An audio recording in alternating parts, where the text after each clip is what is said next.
તારીખ 31/7/2025ના રોજ મોહમ્મદ અશફાક મિયા મહેબૂબ મિયા મલેકે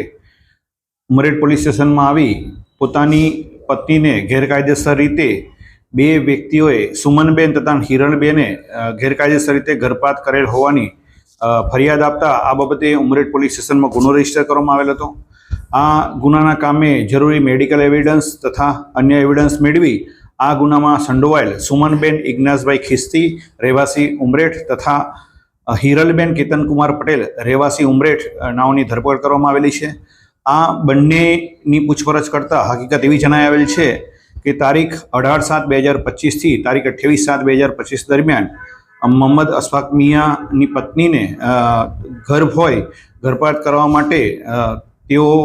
હોસ્પિટલમાં આવેલા હતા। તે સમયે વિધ હોસ્પિટલમાં નર્સ તરીકે ફરજ બજાવતા સુમનબેન ઇગ્નાસભાઈ ખિસ્તી તથા હિરલબેન કેતનભાઈ પટેલે પોતાના ઘરે તેમને ગર્ભપાત કરાવી દેશે તેવી લોભ લાલચ અને ઓછા પૈસા થશે તેવી હકીકત જણાવતા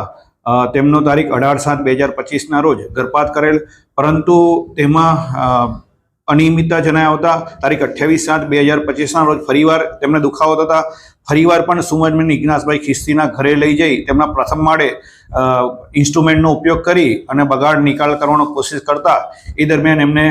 ગર્ભાશયને ગંભીર ઈજાઓ પામેલી અને વધુ સારવાર અર્થે નડિયાદ હોસ્પિટલમાં એડમિટ કરેલ હોવાની હકીકત તપાસ દરમિયાન જણાવેલ છે। આ બંને આરોપીની હાલ સુધીની પૂછપરછ દરમિયાન તેઓ વેદ હોસ્પિટલમાં નર્સ તરીકે ફરજ બજાવતા હોય આ રીતે કોઈ પણ કસ્ટમર આવે ત્યારે એને ઓછા પૈસા આપવાની લાલચ આપી સુમનબેનના ઘરે ફર્સ્ટ ફ્લોર ઉપર બનાવેલ રૂમમાં તેઓને ગેરકાયદેસર રીતે ગર્ભપાત કરાવતા હોવાની હકીકત જણાવેલ છે।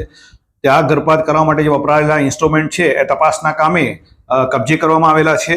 તેમજ માર્કેટમાં જે રેટ હોય તેના કરતાં ખૂબ જ ઓછા દર ઉપર તેનો ગર્ભપાત કરાવતા અને દેશી ભાષામાં આપણે કહીએ તો જે પ્રમાણે ગામડાની અંદર પ્રસૂતિ કરાવતા હતા તે પ્રકારની પ્રસૂતિ કરાવતા હોવાની હકીકત તપાસ દરમિયાન જણાવેલ છે। સાહેબ, કેટલા સમયથી આ રીતે ગેરકાયદેસર ગર્ભપાત કરવાની કામગીરી ચાલતી? મોટાભાગે આ જે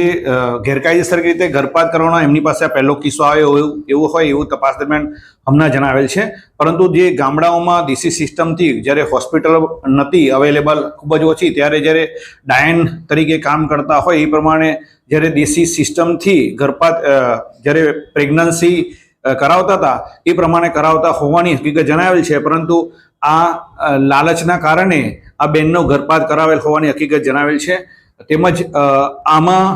આ ગુનામાં અન્ય કોઈ વ્યક્તિઓની સંડોવણી છે કે કેમ, અન્ય કોઈ ડૉક્ટરની સંડોવણી છે કે કેમ તે બાબતે પણ અન્ય ઈસમોની પૂછપરછ કરી અને તેઓની સંડોવણી છે કે કેમ તે બાબતે તપાસ તજવીજ હાથ ધરેલ છે। આ ઉપકરણો ક્યાંથી લાવતા? સુમનબેન ખિસ્તી તથા હિરલબેન વિવિધ હોસ્પિટલમાં જ ફરજ બજાવતા હોય ત્યારે જ્યારે આવું કોઈ પણ પ્રેગ્નન્સી એવું કરવાનું હોય ત્યારે નર્સ તરીકે ફરજ બજાવતા હોય સ્વાભાવિક જ